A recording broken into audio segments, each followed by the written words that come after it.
আসসালামু আলাইকুম কাকা, আপনারা যে কালকে আবুল কাকা যে দাওয়াত দিল ওনার ভাইয়ের 40-এর দাওয়াত, তো কেমন খাইলেন? উনি তো অনেক বড় লোক। উনি দাওয়াত দিছে, আমি তো ওনাকে অনেক ভালো মানুষ মনে করছি।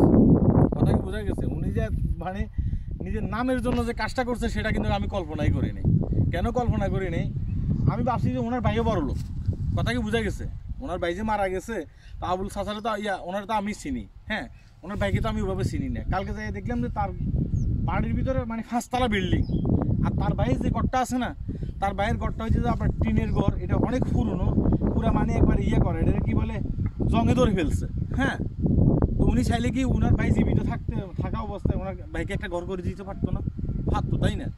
আমি শুনছি এটাও উনি জীবিত থাকা অবস্থায় ওনার ভাইকে বারবার বলছিল আমার চিকিৎসার জন্য কিছু টাকা দাও, আমার চিকিৎসার জন্য কিছু টাকা দাও। আবুল মিয়া কিন্তু টাকা দেয়নি। কথা বোঝা গেছে নাকি? বলছে আমার কাছে টাকা নেই, আমার কাছে পয়সা নেই। আজকে তার ভাই যখন মারা যাওয়ার পরে সে কি করতেছে? তার ভাইয়ের জন্য দেখা গেছে কি 3-4টা গরু জব করে সে কি করতেছে, করতেছে। এটা কি বলে সলিষে খাওয়াইতেছে। কিসের জন্য খাওয়াইতেছে? তার নামের জন্য খাওয়াইতেছে, তার নিজের নামের জন্য খাওয়াইতেছে। তার ভাই মারা গেছে, তার ভাইয়ের আত্মা শান্তি পাইব, এই কারণে কিন্তু সে এটা খাওয়াইতেছে না। কথা বোঝা গেছে নাকি?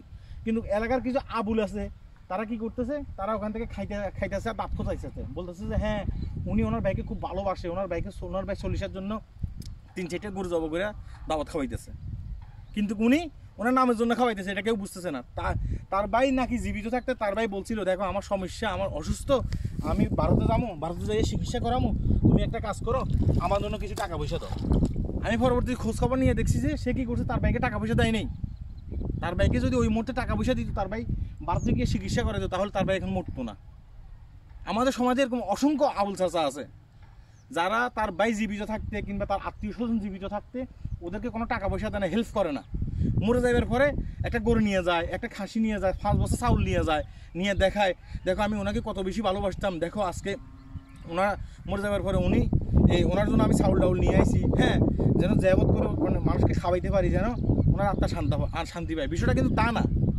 বিষয়টা হচ্ছে যে ওই যে লোকটি এই কাজগুলো করতে যাচ্ছে ওর নিজের নামের জন্য করতে যাচ্ছে। হ্যাঁ, উনি আবুল মিয়া বেঁচতে যায় ভালো থাকার জন্য, সে যেন শান্তিতে থাকে, এই কারণে কিন্তু তিনি এই কাজগুলো করতে যাচ্ছে না। আমাদের সমাজে অনেক বেকুব আছে, এই জিনিসটা বোঝে না। এটা তাদেরকে বোঝা উচিত। কালকে যখন আবুল চাচার বাড়িতে গেছি, দাওয়াত খাই আইতেছি, অনেকে সুনাম করতেছে আবুল চাচার, তার ভাইকে কত বেশি ভালোবাসে। দেখো তার ভাইয়ের জন্য সেই 3-4টা গরু জব দিছে, জব দিয়ে সে কী করতেছে, সে যাবত খাওয়াইতেছে।